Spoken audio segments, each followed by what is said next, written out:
Fala, meus amigos! Bom dia, boa tarde, boa noite ou então madrugada. Independente do momento que você esteja vendo esse vídeo, eu espero que você esteja muito bem. Seguinte, ó, olha essa imagem que tá aparecendo aí, tá vendo isso aí? Essa imagem foi divulgada ontem, dia 21 de julho, para avisar que agora, sábado, dia 23 de julho, mais precisamente às 9h30 da noite, horário de Brasília, vai rolar um painel na San Diego Comic Con de 2022 sobre o live action de Cavaleiros do Zodíaco. Eu sei, isso aí dá um puta de um medo, né? Ouvir essa frase, Cavaleiros do Zodíaco e live action. Mas isso já é uma realidade, ele vai acontecer. Pra quem não conhece, caso você tenha chegado na Terra hoje, Cavaleiros do Zodíaco é uma série de mangás criada, escrita e desenhada por Masami Kurumada, mais ou menos ali entre 1986 até 1990, e que ganhou pela Toei Animation uma série de animes, né? Que foi de 86 até 89. Sim, o anime ele foi mais rápido do que o mangá, porque o mangá tem um capítulo que não tinha sido feito no anime e foi feito só anos depois. O que acontece é que Cavaleiros do Zodíaco é muito importante aqui, principalmente no Brasil, porque foi um anime e abriu as portas para esse mundo otaku e mundo de animes que a gente tem hoje. Cavaleiros do Zodíaco foi o que popularizou essa coisa de animes, foi uma febre, um fenômeno, e está sim no coração dos brasileiros. Então quando você mexe com Cavaleiros do Zodíaco, é aqueles termos lá que o vovô falava, né? É cutucar onça com vara curta, mexer em vespeiro, caminhar sobre ovos, não é uma coisa simples. E aí, em 2017, eles decidiram fazer tudo isso de uma vez, anunciando um live action sobre Cavaleiros do Zodíaco. Olha só, já faz 5 anos isso, hein? É verdade. Desde então, ninguém falou mais nada a respeito do filme. Saiu uma imagem bem estranha de uma silhueta de um cara raquítico usando uma armadura esquisita, o que seria o Seiya, e depois foram saindo algumas coisas a respeito disso. Com a Comic Con, a gente teve essa imagem, e agora vai ter o painel, e a expectativa é que a gente tenha aí pelo menos um teaser, né, trailer, e fotos oficiais dos personagens, até porque uma parte do elenco já foi divulgada, então pra gente saber quem é quem, que cada um vai fazer essas coisas, tá? Bom, sabendo de tudo isso, a gente vai pegar todas essas informações e vamos fazer uma lista onde nós vamos tentar determinar se Cavaleiros do Zodíaco live action será luxo ou lixo. Eu sei que a maioria de vocês tá pensando que vai ser lixo. Eu sei que vocês não estão acreditando nesse projeto, eu sei. Mas pode ser que dê certo, né? Ou, mais provavelmente, não. Mas enfim, existem alguns detalhes que eu acho interessante a gente ver. E vamos aqui conversar para ver se será luxo ou lixo Cavaleiros do Zodíaco Saint Seiya. E antes de começar o vídeo, vou falar pra vocês, ó a notícia aqui top, hein? Notícia sobre Cavaleiros do Zodíaco, apanhado de notícias, eu sei que vocês vão gostar de saber. Só aqui você tem essa notícia com um pano de fundo, não é só notícia, é notícia com ponto de vista, tá? Com informação e com resenha. Então, você não é inscrito, ó, vermelhinho do microfone tá aqui já pra te lembrar. Olha aí o botão de se inscrever aqui do canal. Se tiver vermelho, é porque você ainda não é inscrito, então já clica pra se inscrever. Se você já foi inscrito, então comenta, compartilha, porque isso ajuda muito aqui no trabalho, tá? E se você acabou de se inscrever também, faz a mesma coisa que ajuda pra cacete. É verdade. Bom, vamos lá. Primeiro fato sobre Cavaleiros do Zodíaco que deixa a gente com o pé atrás. Justamente essa imagem que eu mostrei aí no começo do vídeo. Cara, essa imagem não me inspira a menor confiança, tá? E depois eu vou mostrar pra vocês a sinopse e vocês vão ver. Na própria sinopse, eles já falam que já mostram, né, que tem uma ligação ali com a mitologia grega. A própria sinopse, ela vai falar o seguinte, ó, a antiga armadura grega de Pégaso. E aí, quando eles falam isso, o que a gente lembra? Porque tá muito enraizado na cabeça.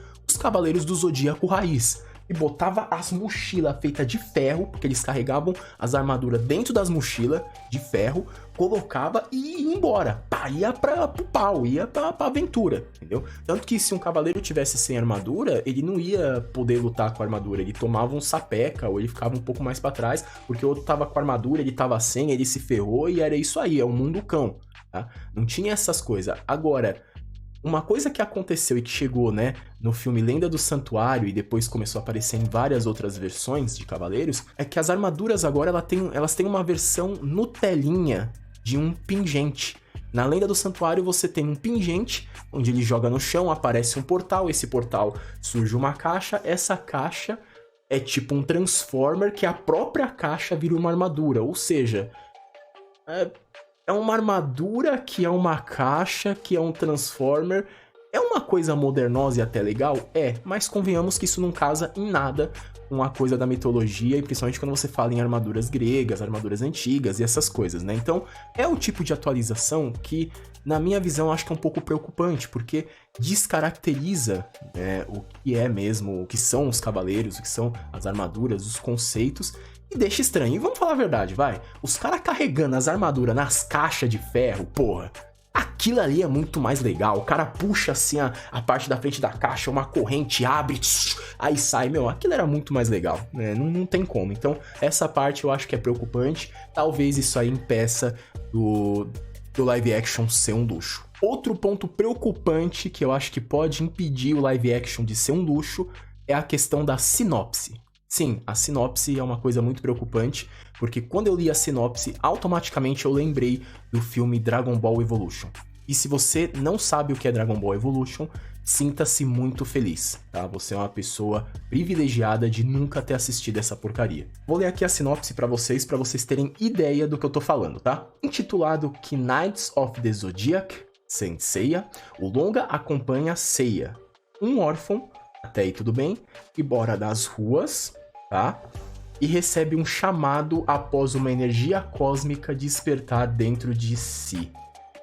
Isso aqui eu acho que é estranho, porque a gente já viu outras versões com essa coisa de cosmo despertando e não sei o quê, e de novo, o cosmo é uma coisa muito importante dentro da mitologia de cavaleiros. Ele é tudo, né? Ele é o que faz um cavaleiro ser um cavaleiro. Na verdade, todas as coisas vivas têm um cosmo. E os cavaleiros, eles conseguem controlar esse cosmo e usar em batalha, né? Assim como os deuses, Atena e tal. Quando eles reconhecem, inclusive, Atena, lá no episódio que se revela que Saori é Atena, esse reconhecimento vem justamente por causa do cosmo, né? Deles sentirem o cosmo da deusa e o cosmo deles também aparece, não sei o quê.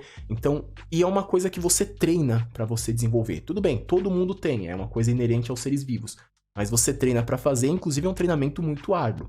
Agora, essa coisa de cosmo que desperta já parece que decai um pouco a história, sabe? Você tira uma parte muito interessante ali do anime e assim, já não é uma grande história, né? Uma história mais ou menos, vamos falar a verdade, eu sei que muita gente vai ficar puta, mas não é lá essas coisas, né? E aí um elemento outro que é legal, os caras já tiram, sendo que essa coisa de tirar da parte de treinamento e de ser uma coisa ali que tem uma história, tem um motivo e colocar como algo mais comum, não dá certo.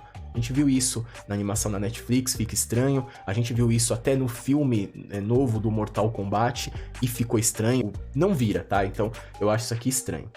Continuando na sinopse.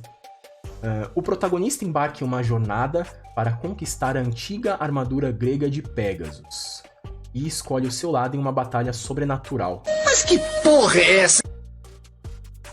Vai ter fantasma?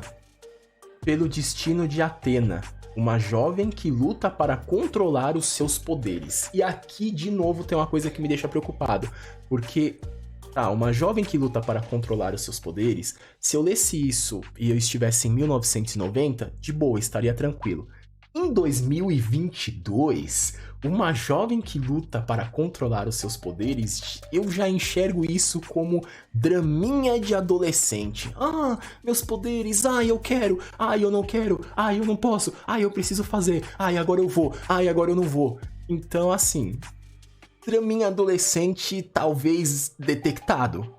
Eu acho que é meio estranho. É uma sinopse que, assim, no geral, vou falar pra vocês, quando eu li, eu lembrei muito da sinopse do Dragon Ball Evolution. Se vocês não sabem do que eu tô falando e vocês querem estragar a visão de um que é uma adaptação, procurem aí na internet, Dragon Ball Evolution, tá? E vejam do que eu tô falando e vocês vão entender o porquê que essa sinopse me dá tanto medo. Quem manja, quem já viu Dragon Ball Evolution, sabe do que eu tô falando. Outro ponto preocupante na adaptação também, que pode indicar que ela não vai ser tão luxo, é a diferença de idade dos atores, tá? E isso também é um ponto que eu vou falar um pouquinho mais pra frente, que é uma coisa positiva, mas uma das coisas que foi divulgada a respeito desse filme é que existe um plano de que, se der certo, eles vão fazer 7 filmes. E aí é estranho você ter essa escolha de atores, né?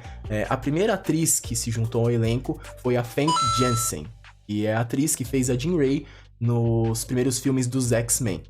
E E essa atriz, ela tem 57 anos de idade. Muito diferente do J.J. Jr. McNeil, que tem 25 anos.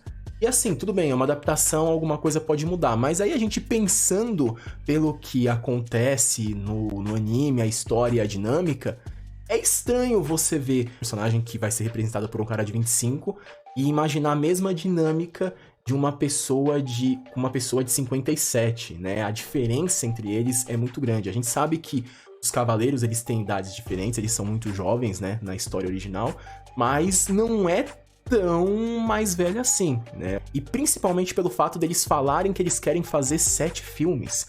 A gente tá falando de fazer 7 filmes, então a gente sabe que 7 filmes, até 4, 5, 3 filmes, leva tempo pra fazer. Pô, essa primeira produção aqui, os caras estão demorando 5 anos aí só pra produzir, né? Imagina os outros. E aí você começa com uma atriz de 57 anos, né? Nenhum problema com a idade, mas vamos parar pra pensar, né? Se for realmente fazer 3, 4, 5, 6, 7 filmes, cara, quando chegar no 7º filme ela vai ter quantos anos? 95? E os outros atores também, eles já têm umas idades mais avançadas. Por exemplo, o Mark Dacascos, que também foi anunciado na produção, ele já tem 58 anos de idade. Então essa história de fazer uma história mais longa e fazer mais filmes, já meio que não cola muito, né? Porque a gente vê que geralmente filmes e eles querem fazer uma franquia mais longa, a tendência é que você escolha atores mais jovens, né? Justamente para quê? Para que eles possam ir caminhando junto com a franquia, evoluindo. A própria franquia dos X-Men, se você for pegar a idade dos atores, eles eram jovens quando começaram. Outra coisa também que me deixou muito preocupado é a questão do orçamento. Foi divulgado que o orçamento do longa não é um orçamento grande, é um orçamento de 60 milhões de dólares, o que eu acho que para um filme de adaptação de anime, de um modo geral, é um orçamento pequeno. Se a gente pegar Cavaleiros, é menor ainda, né? Porque Cavaleiros, eu pelo menos imagino um filme que vai necessitar de muitos efeitos especiais. Só em pós-produção, cara, vai ser absurdo. Só pra fazer as armaduras, movimentos, poderes. Então, assim, não é nada barato. Tudo bem que eles podem fazer milagre, tirar leite de pedra e fazer a coisa acontecer. Mas eu acho que é um indicativo aí de que a coisa pode se complicar. Por quê? Porque eles vão ter dificuldade aí de fazer os efeitos necessários para essa adaptação. Agora, nem tudo são espinhos. Essa rosa também tem pétalas e beleza. Existem pontos positivos e que eu achei muito legais aí no que já foi divulgado a respeito do longa. Por exemplo, o fato que eu já comentei aqui de que eles querem fazer 7 filmes. Eu acho isso um indicativo legal, mesmo que eles não façam 7 filmes, mas mostrar que a equipe ela tá pensando a longo prazo, mostra que eles sabem que eles têm uma história complexa para se trabalhar. Até porque um dos grandes problemas dos filmes de Cavaleiros, e falando mais especificamente o filme A Lenda do Santuário, é o fato de que ele é muito corrido, ele é muito rápido, né? Não tem tempo pra coisa se desenvolver ali. E um filme de Cavaleiros é legal você ver a história se desenvolvendo, a história andando, e aí o cara pensar em fazer uma franquia ou fazer vários filmes é uma coisa interessante, né? Outra coisa que eu achei muito legal também é que tem gente envolvida nesse filme que estava no filme do Shang-Chi e a Lenda dos 10 Anéis. E por que eu acho que isso é uma coisa muito legal? Porque, indiscutivelmente, Shang-Chi e a Lenda dos 10 Anéis é um filme da Marvel que prova pra fazer adaptações legais de anime. Ou vai falar que aquela cena lá do dragão, não sei o que, da última batalha, aquilo ali não é uma cena digna de batalha top de anime. Aquilo ali todo mundo vai concordar com isso, não tem como negar, né? Óbvio que aí a gente tá falando da questão de orçamento, a gente cai no problema do orçamento, porque provavelmente essa cena do Shang-Chi deve ser quase o orçamento que estão falando aí pro filme dos Cavaleiros do Zodíaco. Outra coisa que também eu acho que pode representar que essa adaptação tem chances de ser luxo são as imagens que foram divulgadas, mais precisamente a imagem que foi divulgada, que é esta daqui. Essa imagem foi divulgada pelo diretor de fotografia e que mostra aí o Seiya agachado num cenário todo destruído e com uma roupa que é a roupa de treinamento lá da Grécia quando ele tá indo atrás da armadura de Pégaso. Isso tá bem parecido com o anime, né? Tá bem parecido com o que a gente imagina da época do treinamento do Seiya. Então, essa caracterização tá legal, esse cenário também tá legal. Então, caracterização a gente sabe que é muito importante quando você vai fazer uma adaptação. E aqui eles mostram que, pelo menos na imagem, a caracterização tá ok. Uma coisa também que é legal ressaltar é que o responsável pelo projeto é o mesmo responsável pelo The Witcher da Netflix. E The Witcher da Netflix tirando aí umas ressalvas, ele tem uma caracterização e uma ambientação muito legal. Falta uma coisinha aqui e ali, uma sujeira ali, que tem ali no mundo de The Witcher, que não aparece tanto na série da Netflix. Sim, falta. Mas convenhamos que é um trabalho bem decentezinho, né? Então, eu acho que pode indicar que isso aí vai ser luxo. E você, o que você acha a respeito de Cavaleiros do Zodíaco live action? Você também tem medo ou você tá esperançoso? Deixa aí nos comentários quais as suas opções e o que você espera deste painel na São Diego Comic Con, certo? Quero saber muito a opinião de vocês. Até o próximo vídeo, forte abraço e eu fui!